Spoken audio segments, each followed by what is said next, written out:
Unfortunately, what I found here was a lot like Charlottesville. A lot of fringe activists spouting anti-immigration, racist bullshit out in the open.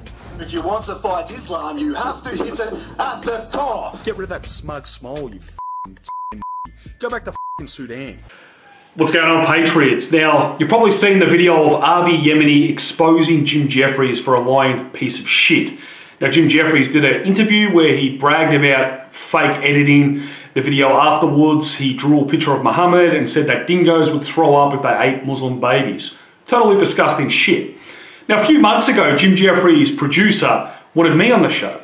And I knew what he was up to. I knew this was going to be a massive hack job because I've seen his programs before. He doesn't represent people or their true character on TV. He represents clickbait.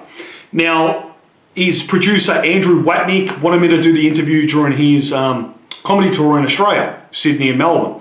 He said, we can have it in Sydney or we can have it in Melbourne. I said, Melbourne.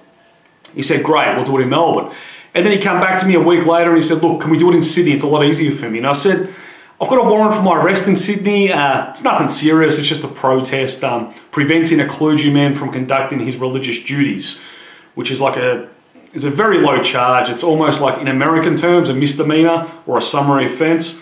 I would be arrested and released within 10 minutes, but it would really probably ruin my day. So I said, look, I can't go to Sydney.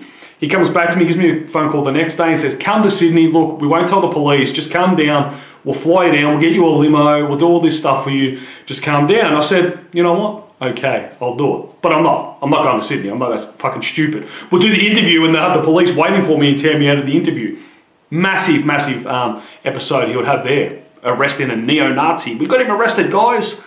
I didn't want that to happen. So I said, yeah, all right, I'll do it. They bought me plane tickets. They got me a limo for 5 hours. Apparently it was parked in the immediate bay outside the doors for 5 hours. There was a lot of fog that morning.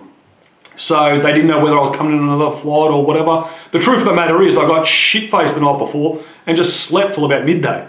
I woke up with 1,000 missed calls from Jim Jefferies and his producer, pleading with me to do the interview again, but in Melbourne this time, and I just ignored him. Then they chased up Blair Cottrell, and obviously Blair Cottrell's smarter than that to do an interview with a comedian that just wants to roast you. But luckily Avi did it and he filmed it, which was probably genius. Although I don't like Avi Yemeni, he's the Israeli plant, but it was actually good exposing Jim Jefferies for what he is. A lot of people say Jim Jefferies is a leftist. He's not a leftist, he's not a communist, he's a capitalist. He's trying to get clicks, he's trying to get views, he's trying to get paid. All right, guys, catches. And Jim Jefferies, you're a piece of shit and a scumbag. Catches.